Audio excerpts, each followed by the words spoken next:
Most DJs just focus on the music. But what if I told you there's an artist that's showing you a new way to experience sound? One that's based on human emotion, psychology, and color theory. This isn't just about beats. This is about who you are as a person and how music speaks to your soul.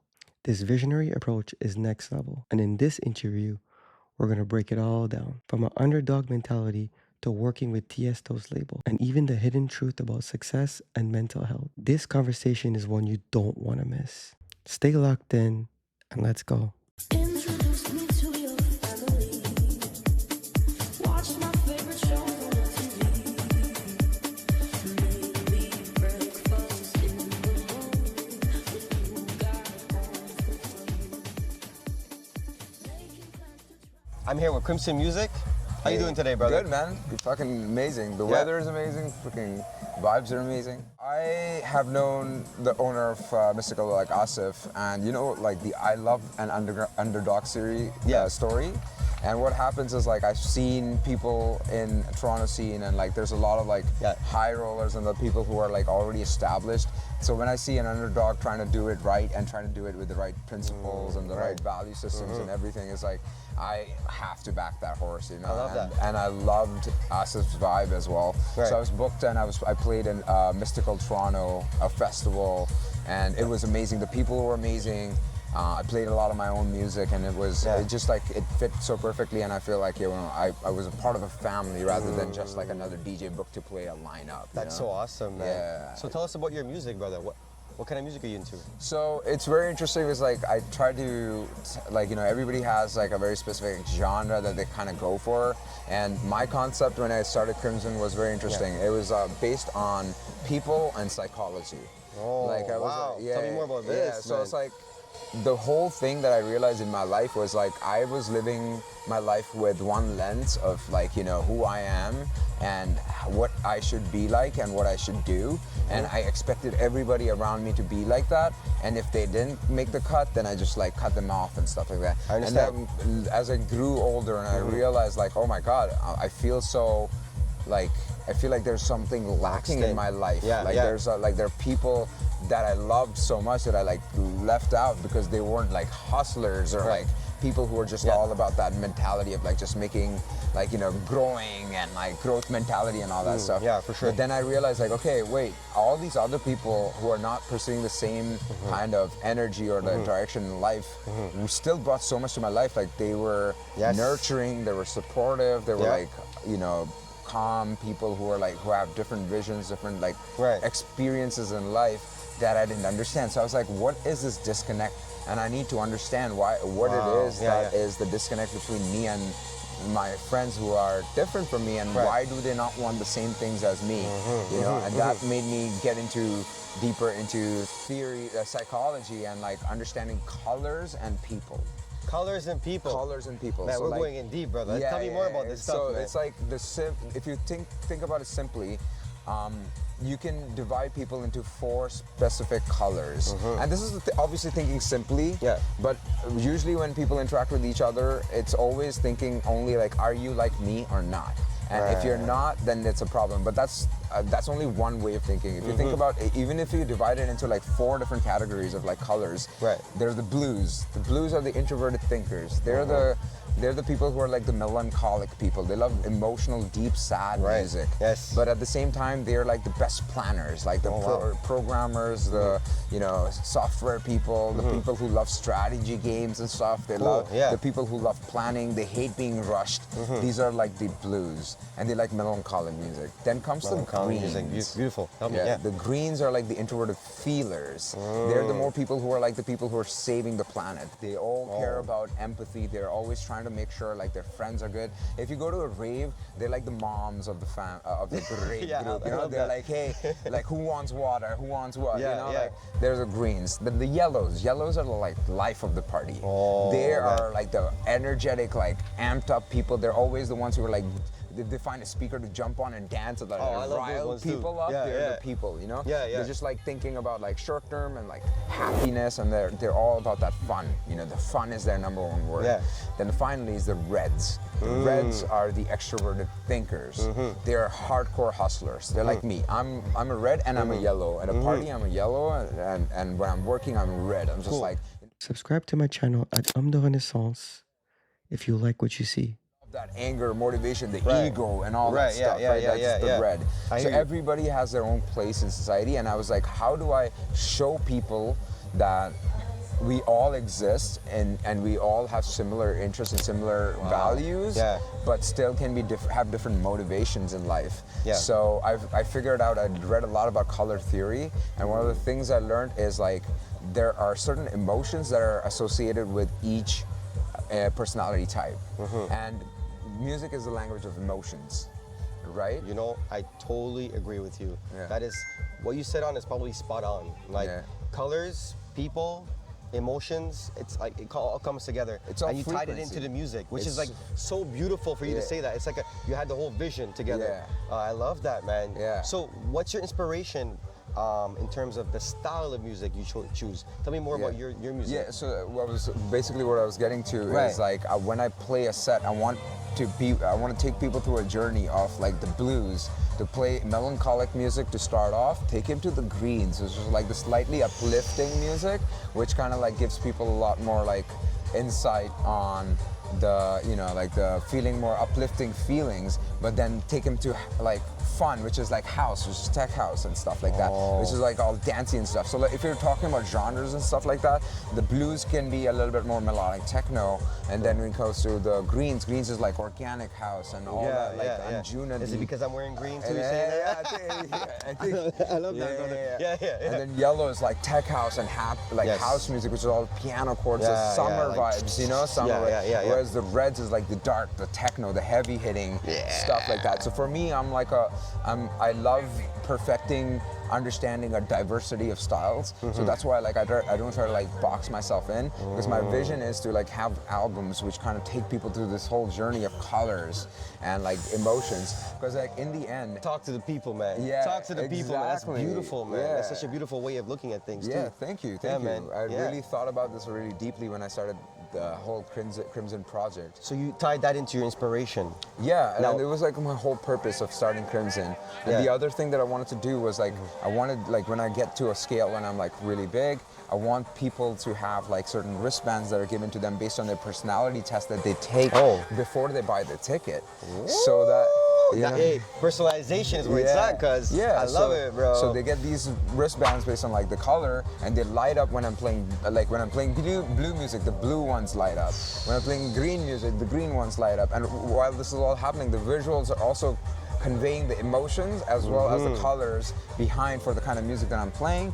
And then the reds light up and all that. This way you can identify all the other people in the crowd who are your personality type, but also you can connect with people outside of your personality type and realize that we're not so fucking different. Because we're both vibing to the same. We're all same enjoying energy. the whole thing. We're all here at the same place, loving the music, experiencing life, enjoying ourselves. I so agree with you, man. You know, I so like agree there's with no you. one way to live life. Yeah. There's no one type of people you should associate with. Yeah. You should Be friendly you should, with everybody, You yeah. should have a tribe of like people who are like good at everything, and in the end, the best thing that you can have, best thing that you can learn from everything in life is to like just depend on people with different skill sets, motivations, and like, you know, and then build a society which is more balanced. Epic words, bro. Epic words. I love it, man. Let's dive into more of the production style. Yeah. Let's tell me about what are you using at the moment right now, and tell me also how do you get that sound that you're looking for? Like, Yeah, walk me through that journey. Yeah, so I actually teach people how to make music as well. Like I have a studio. I always go for Ableton because Ableton it's the most easy to organize, and that's a super big skill set when it comes to making music, because your job is to just dive into the creativity and just finish the creative aspect of expressing yourself instead of trying to get stuck with like, what do I have to do now, like in a technical manner to solve a problem. And that's what Ableton enables you to do. It allows you to like save entire chains and racks. So it just like you can just drag and drop like a lead that you've used in your previous track, and it's already mixed mixed as it was, so your mix down is reduced. You can even drag entire groups from other projects, so you can drag your drums from another project, which are all mixed down. So it reduces your like having to mix down time, and you're not mixing as you go. You just focus on the creative process of creating the song and the arrangement and the creative ideas of chord progression and the leads and all that stuff, right? I think that's why like Ableton is a supreme leader at this point in this kind of stuff. I've used all these other DAWs. I've used Fruity Loops. I've used like Logic and stuff, and I feel like they still fall short quite a bit than Able. Cool. When I'm writing music, I have a very clear plan. It's like step one, put your ideas down. Doesn't matter if it's perfect, just focus on the most imperfect, but like just making sure your ideas are down. So if you have to use the init presets to just get your idea across or whatever, get it done. And then once that's done, then you start like polishing stuff. So start off with like the 8-bar loop and just creating the chords, and then to go towards the drums. It depends on your genres. With tech house and stuff, it's more about the groove. So like you can start off with the drums and the bass line and the groove. But when it comes to like melodic techno and stuff, it's like you just write down your emotions first. So the chord progressions, you work from the breakdown, and then you create like a 16-bar loop of the breakdown and the drop. And then from that breakdown and the drop, you can like now expand to like a second breakdown, which is a bigger breakdown, or like you can take from the second breakdown to make a first one, which is shorter, and then the arrangement kind of flows in itself. And it comes all together. It comes all together. You drop all your effects after your arrangement is done to enhance the tension and the release. Where it comes with like building the energy, you know, because it's electronic Creating music. experience. You need to make sure like the energy is going up and the perfect amount, and like dropping and releasing all that energy perfectly. You do all of that stuff, and then after everything is done creatively, then you go into mixing and mastering. And I bet you're good at that too. I think like I really, really value mentorship. Yes. I think it's the fastest way to learn anything, and I've had really good mentors in my life. I had Simon Doty when I was starting out, and then now like I have Julia Borelli, who's like mixing and mastering engineer for Afterlife, and she does all the big mixing and mastering projects for even Ben Gomer and a lot of big artists in the world. Right. And she's a mentor of mine, and she's a good friend as well. Yeah, invest in your mentorship. Julia Borelli, shout out to her. She's amazing. So yeah, so I always feel like, you know, if you have the opportunity to pay someone to just like get that knowledge, you can cut your learning curve from like 8 years to maybe like a month or 2 months or 3 months, which is invaluable. Don't try to learn from YouTube and stuff, because you're getting very scattered pieces of information. Right. And what happens is like a lot of producers who are making YouTube tutorials, their incentive to making YouTube tutorials is to try to get as many views as possible,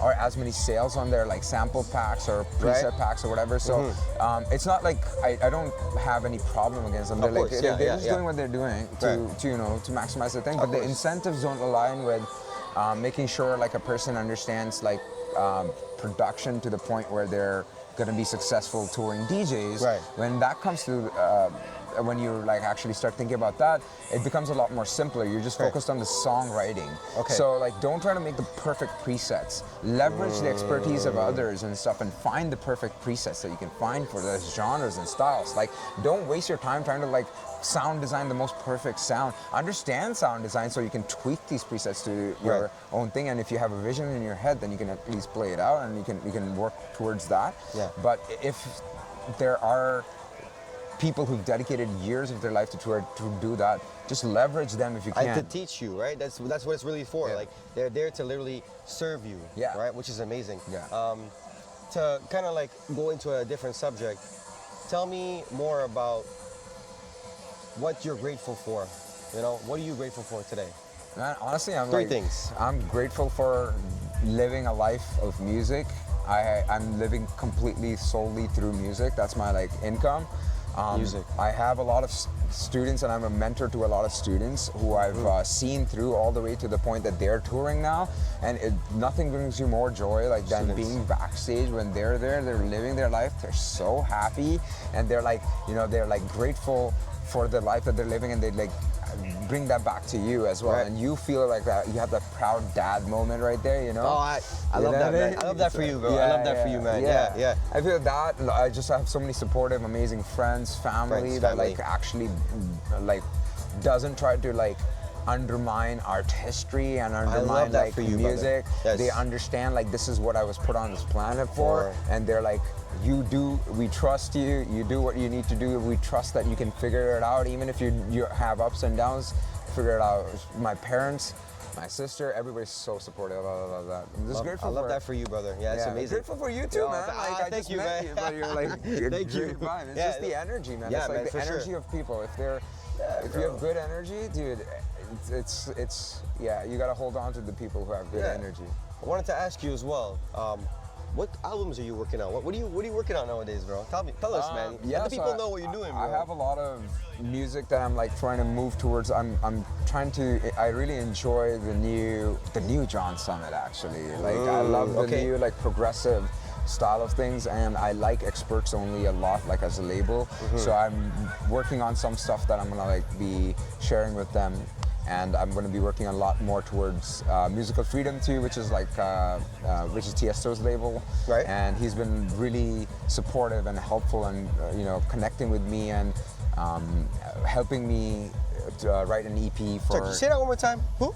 Tiesto, yeah. Tiesto, I love it, brother. I love it. For his label, so I'm also making stuff for that. But in the end, like my old vision is to have a message with every song instead of just making songs for labels and stuff. You want to make a factory. You want to have a vision for what you're doing. Yeah, like I feel like we only have certain amount of time in our lives, and I want each piece of my music to convey where I am in life, how I feel, and what's going on with the current situation of existence, right? Like, so for example, one thing that was really bothering me was I was watching a documentary about this social media guy who was an influencer who was all working towards, who was known for like being fit, and then his channel blew up, and everybody was like rooting for him, and everybody loved him. Yeah. And then as soon as his channel started to go downwards, he started going into a mental decline, and the people he surrounded himself with were taking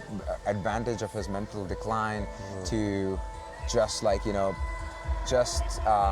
leverage that to grow their own YouTube videos and whatever, and it was just like it was so heartbreaking for me. It's not about how you are perceived by other people. If you latch on to that perception of like how people, the followers and the numbers and all of these things, they'll start taking a toll on you because you believe in that number so much. The more you let go of it, the more you detach yourself, the happier you're going to be, and the more true you're going to be to yourself, and the better music you're going to make, and the better life you're going to live. Whereas if you're trying to like always appeal to other people, you'll never feel like every time you climb a milestone, that milestone will mean less and less every milestone you climb, because it's like, okay, I'm already here, but I'm not as good as the other person, and you can never compete with anybody. Like that competition never ends. It's true. And if you keep competing with other people, you'll always lose. So just focus on yourself, focus on your message. That is a great way to say to all the viewers and yourself to be grateful for life. And I love that for you and for the universe, because they have you, the universe has you. It's like it's so insane. much. And what are you living right now, brother? I live in Tulum right now. Cool. It's a great little spot. It has the high season, which is January, when the Zamna and all that stuff happens. But the low season is when I really enjoy it, man. It's like peaceful. I have my little place, which is so cute. It has like the bohemian vibes. Nice, it has like the dream catchers and the leaves and the trees. It's amazing, and it really allows me to be creative and think about ideas rather than be swept up by the current. Because in cities, it's really easy to be swept up by what all the things people believe, all the things people want. Like everybody wants to hustle, everybody wants to become the top of their everything. But when they get to the top, maybe they realize like, dude, I don't want this life, That's true. And you need that space to breathe, and Tulum is giving me that space to breathe. Happy for you, man. Thanks, so happy brother. for you. Thank you for being on the podcast. My pleasure. Thanks for Appreciate having me. Man, this was an insane conversation. Crimsen isn't just making music, he's building an entire movement around sound, psychology, and human connection. And what really stands out is gratitude for the journey. If this conversation inspired you, drop a comment and tell us exactly which part was your favorite. If you felt that energy, hit that like button, so others can experience this as well. Subscribe to Homme de Renaissance for more real and raw interviews. But most of all, stay grateful for the journey and for life as it is, because this is all part of your story. See you in the next one.